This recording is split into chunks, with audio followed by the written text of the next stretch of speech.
नाराजगी के पीछे के कारण क्या है, वजह क्या है? वजह यह है देश का कानून, संविधान का अपमान, संविधान का अपमान करने। इस्तीफा दो। आप रो क्यों रही है माता जी, रो क्यों रही है? देखिए, अमित शाह के बयान के बाद अब लगातार कांग्रेस सड़क पे है और साफ तौर पे कह रही है कि अमित शाह का जिस तरह से बयान आया बाबा साहेब को बदनाम करने का, ये देश के लोग नहीं सहेंगे। ये संविधान का बदनाम है, बाबा साहेब की बदनामी की गई। लेकिन अब साफ तौर पे दिल्ली कांग्रेस के तमाम कार्यकर्ता सड़क पे इनसे जुड़ेंगे, बातचीत करेंगे, क्या कहेंगे। जिस तरह से वो कहते हुए नजर आए, अम्बेडकर अम्बेडकर अम्बेडकर, अगर इतना अम्बेडकर का नाम की जगह भगवान का नाम लेते तो 7 जन्म तक स्वर्ग। देखिए, मैं कह सकता हूं कि विनाश काले विपरीत बुद्धि, जब नाश मनुष्य पर छाता है पहले विवेक मर जाता है। अमित शाह जी के साथ, भारतीय जनता पार्टी के साथ यही हो रहा है। आप देखिए 2014 के चुनाव में भारतीय जनता पार्टी भूल गई, सत्ता के नशे में इतनी मदमस्त हो गई कि 2014 के चुनाव में जब उनको देश की जनता ने संविधान खत्म करने के नाम पर बैसाखी पर लाकर खड़ा कर दिया, शायद अमित शाह भारतीय जनता पार्टी नरेंद्र मोदी जी वो भूल गए और तभी उन्होंने बाबा साहब का इतना बड़ा अपमान किया है। देखिए, संविधान को वो लोग लेकर शपथ खाते हैं, संविधान की बात खुद प्रधानमंत्री कहते हैं और ऐसे में लगता है कि बाबा साहेब की वो बदनामी करेंगे। देखिए, बाबा साहेब को बदनामी ये नहीं कर सकते। बाबा साहेब वो अविरल व्यक्ति है जिनको बदनाम करने का कोई ये अक्षम्य अपराध है। क्या अम्बेडकर का नाम लेना अब अमित शाह को इतना गुनाह हो गया, भारी पड़ गया? अमित शाह, अम्बेडकर का नाम इन लोगों ने लिया कब है? भारतीय जनता पार्टी वो पार्टी है, अमित शाह उस पार्टी के नेता हैं जिनके पुरखों ने बाबा साहब के पुतले फूके हैं, बाबा साहब को गालियां बकी है, इस रामलीला मैदान में बकी है इनके पुरखों ने। इतिहास इनका बाबा साहब के खिलाफ रहा है। ये लोग क्या बाबा साहब की बात करते हैं? ये कहते हैं कांग्रेस ने बाबा साहब को सम्मान नहीं दिया। भारतीय जनता पार्टी, आरएसएस के लोग बाबा साहब के सबसे बड़े दुश्मन है, बाबा साहब के सबसे बड़े घातक है। देखिए, अमित शाह ने प्रेस कॉन्फ्रेंस किया और उसमें भी साफ तौर पे कहते हुए नजर आए कि हम कभी सपने में भी नहीं सोच सकते कि बाबा साहब का अपमान हो। बाबा साहब का अपमान तो अब कर दिया, अब लीपा पोती कर रहे हैं। आप लोग कह रहे हैं कि मेरे बयान के ऊपर जो है वो लीपा पोती हुई है, मेरे बयान को जो है वो तोड़ा मरोड़ा गया है। अरे तोड़ा मरोड़ा नहीं गया है, आपकी बुद्धि टूट और मूट गई है। अब जनता समझ चुकी है, ये समझ चुके हैं कि जो पासा फेंका है उसमें वो हमारे ऊपर ही उल्टा पड़ने वाला है। देश की जनता समझ चुकी है, ना भारतीय जनता पार्टी को माफ करेगी, ना अमित शाह नरेंद्र मोदी को माफ करेगी। देश के संविधान की शपथ लेकर ये लोग सदन के अंदर बैठते हैं और ऐसे में क्यों लगता है आपको कि वो बाबा साहब का मजाक उड़ा रहे हैं? देखिए, बाबा साहब का मजाक वो नहीं उड़ा रहे हैं, बाबा साहब का मजाक वो मानसिकता उड़ा रही है जो ट्रेनिंग अमित शाह जी को मिली है।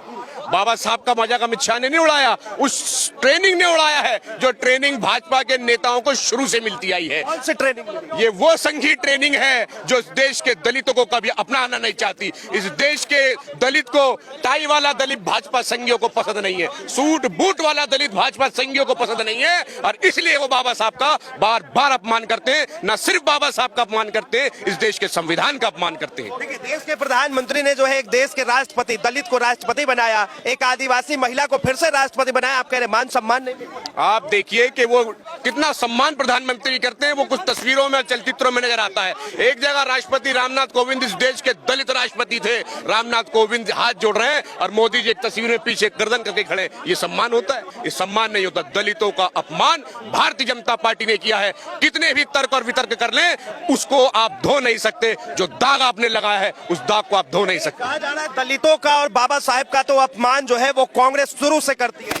देखिए, कांग्रेस की जहां तक सवाल है, इतिहास गवाह है, बाबा साहब जब बंगाल का अपना पहला चुनाव हारे तो कांग्रेस पार्टी और पंडित नेहरू, महात्मा गांधी, सरदार पटेल, राजेंद्र प्रसाद, ये वो कांग्रेस थी जिन्होंने अपने एक सदस्य से इस्तीफा दिलवा करके और बाबा साहब अम्बेडकर को मेंबर बनाया, मेंबर बनाकर कॉन्स्टिट्यूट कमेटी का मेंबर बनाया, कॉन्स्टिट्यूट की ड्राफ्ट कमेटी का चेयरमैन बनाया। न सिर्फ चेयरमैन बनाया, देश की पहली सरकार की कैबिनेट में मंत्री बनाया, मंत्री बना करके देश का पहला कानून मंत्री बनाया।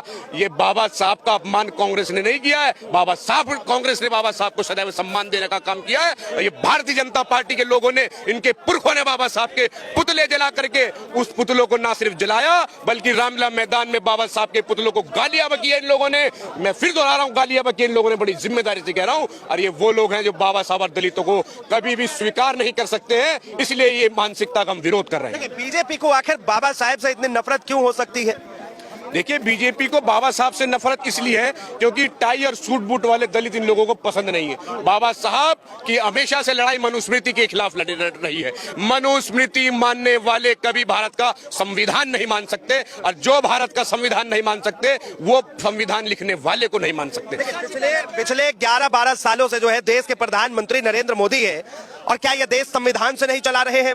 ये देश आप देख रहे हैं, देश कितना संविधान से चला है। 400 पार का नारा देने वाले उनकी हवा आ गई जब उन्होंने कहा कि 400 पार जब आएंगे तो इसका संविधान बदल दिया जाएगा। इस देश का संविधान बदलने की सोच रखने वाले, बाबा साहब को नीचा दिखाने वाले ये लोग कभी संविधान का ना सम्मान कर सकते हैं ना करेंगे, ये तय है। लेकिन मोदी जी तो कहते हैं कि हम तो पूरा सम्मान करते हैं बाबा साहब का। बाबा साहब का कितना सम्मान करते हैं इनके भाषणों से पता लगा। संसद में अमित शाह ने जिस तरीके के भाषण दिए, जिस तरीके का तिरस्कार बाबा साहब का किया, याद रखिए अमित शाह जी, ये बाबा साहब इस देश के करोड़ों देशवासियों के लिए भगवान से कम नहीं है। जिन्होंने इस देश को, जब अंग्रेज बेकानून इस देश को छोड़ गए थे, उस देश के कानून को, इस देश के संविधान को बना करके देश को गणतंत्र देने का काम बाबा साहब ने किया है। इस देश को गणराज्य बनाने का काम बाबा साहब ने किया है। उनको आप, इस देश के करोड़ों दलित, इस देश के करोड़ों देशवासी अपने भगवान से उनको कम नहीं मान सकते। आप कह रहे हैं भगवान का नाम ले लेते तो स्वर्ग मिल जाता। अरे नाम लेने में दिक्कत ने जीते जी देश को संविधान दिया है तो उनको संविधान देकर के इस देश के लोगों को स्वर्ग देने का काम किया है। अंग्रेज जब गए थे, बंजर जमीन छोड़कर गए थे, बाबा साहब के संविधान की देन है कि आज दलित इस देश में संसद में बैठ सकता है। आज देश का दलित, इस देश का युवा आज संसद में, विधानसभाओं में। दिखाइए ये तस्वीर, दिखाइए ये, दिखाइए तस्वीरें, दिखाइए किस तरह नाराजगी के पीछे के कारण क्या है, वजह क्या है? वजह यह है देश का कानून, संविधान का अपमान, संविधान का अपमान करना। इस्तीफा दो। आप रो क्यों रही है माता जी? रो क्यों रही है? बहुत ही भावुक है ये सब। संविधान ने ही महिलाओं को हक दिया अपनी आवाज उठाने का, बोलने का। उसको ये दबाना चाहते हैं, संविधान खत्म करना चाहते हैं। ऐसी पार्टी को, एसएसपीएम को इस्तीफा देना चाहिए, तुरंत इस्तीफा देना चाहिए। अमित शाह शर्म करो, शर्म करो। अमित शाह। मुद्दा लेकर आप लोग आए हैं, और साफ तौर पे जिस तरह से वो महिला आई दिखाता है कि वो महिला के अंदर किस तरह से इनके प्रति क्रोध भरा हुआ था। इसके पीछे की मंशा क्या? आज उसी का जवाब और हिसाब मांगने के लिए हम यहाँ पर आए हैं। अमित शाह जी, आपको जवाब भी देना पड़ेगा, हिसाब भी देना पड़ेगा, और हिंदुस्तान की जनता को बताना पड़ेगा क्यों आपने आज महंगाई की बात नहीं करी, रोजगार की बात नहीं करी, बेरोजगार की बात नहीं करी, लेकिन आपने जो अम्बेडकर जी के लिए गलत भाषा का इस्तेमाल करा, उसका जवाब और हिसाब को आपको देना पड़ेगा। हम तो सपने में भी नहीं सोच सकते कि हम बाबा साहब का अपमान करना, माफी मांगना। पार्लियामेंट में अपमान किया उन्होंने, पार्लियामेंट में किया है। देश की सबसे बड़ी अदालत जो हमारी है देश की, उसमें अपमान किया उन्होंने।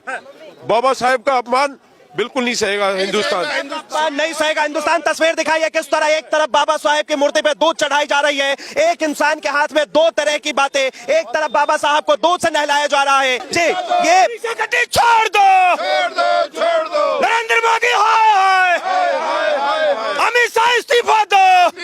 सवाल है, एक सवाल है, आखिरी सवाल लूंगा। एक तरफ बाबा साहब को आप दूध से नहला रहे हैं, दूसरी तरफ गृह मंत्री को जूता भाजपा कार्यालय का घेराव करने आए हैं और अमित शाह जी को पूछने आए हैं, आप जितनी मर्जी पुलिस लगा दो, जितनी मर्जी हथकड़ियां डाल दो, हम आपसे जवाब और हिसाब मांग कर जाएंगे। आपको जवाब और हिसाब हिंदुस्तान की जनता को देना पड़ेगा। देश के संविधान के निर्माता, हमारे देश के संविधान के निर्माता बाबा साहब के प्रति जो उनका रुख देखने को मिला हमें पार्लियामेंट में, वो इतना निंदनीय है। देश की जनता उन्हें माफ नहीं करेगी।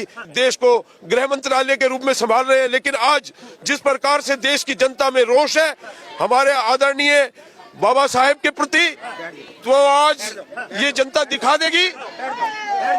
ये तस्वीरें हैं, ये साफ तौर पे तस्वीर देखिए किस तरह जो है सड़क पर कांग्रेस और कांग्रेस लगातार जो है बाबा साहब को दूध से नहलाया जा रहा है। बहरहाल इस चीज को लेकर आप क्या सोचते हैं, अपनी प्रतिक्रिया जरूर दें। फिलहाल के लिए